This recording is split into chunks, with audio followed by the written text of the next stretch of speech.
Just to explain to us a bit where you said we come to love self as neighbourhood, and neighbourhood is self. Yeah, could you just talk us through that? Yes, I think that sort of almost goes back to when I was a child, and I was actually exposed to quite a difficult idea by the teacher who taught religious education in our school, and he described the cross as a symbol of I crossed out. And I was very, very shocked by that idea, because essentially it seemed to be representing to me a kind of double standard, whereby on the one hand we were being brought up in an educational system which was encouraging us to think of ourselves as very individual, very discrete people in competition with one another and striving to succeed at other people's cost to some significant extent. And yet at the same time we were being required by the culture to efface ourselves and conform to some sort of view in which our own self-identity or individual identity got lost. And I felt that was a very dangerous and hypocritical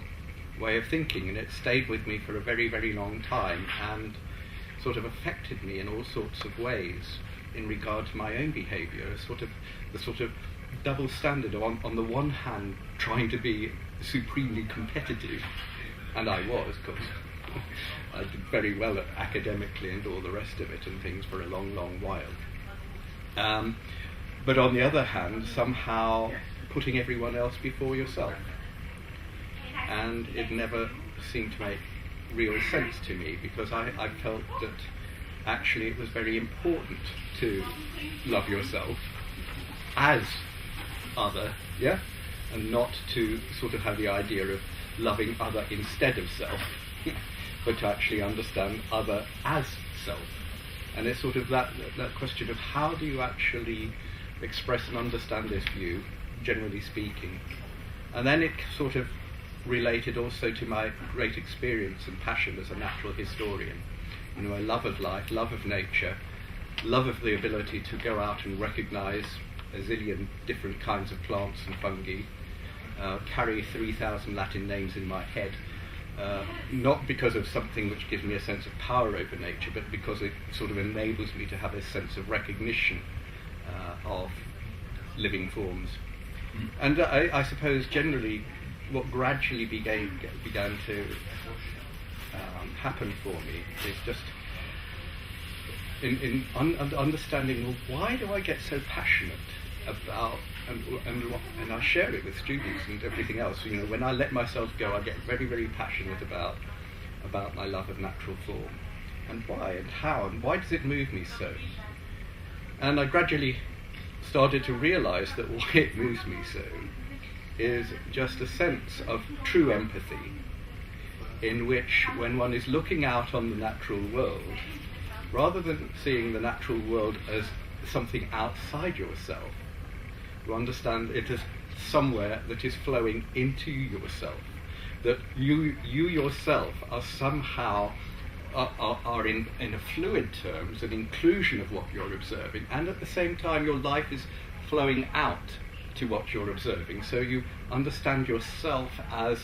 a receptive and responsive flow in relation to other. And that essentially simply gives rise to the idea of self as neighbourhood, where you recognise that your inner world is dynamically relating with your outer world through the boundaries of your body, which are not the boundaries that isolate one from another, which is our rationalistic way of thinking, but actually as the very place of dynamic interfacing and relationship of one with the other. And so one arrives in this place of understanding of, you know, what we're looking out at is what includes us, but in this very, very fluid and moving way, and literally a moving way, because the sense of the movement, the fluid movement, is what arouses the sense of emotion, the sense of passion, the sense of compassion. And that's essentially where the idea of loving neighbourhood as self. And it's neighbourhood So you're not just talking about other people, you're talking about everywhere. You're seeing yourself as somewhere, a place somewhere, yeah, that is an inclusion of everywhere without limit. So some senses, you have a sense of self which is both local, some distinctive place, and non-local, infinite. And that sense of being an inclusion of the infinite in the finite is actually, I find, both a sort of deep humility and very, very inspiring.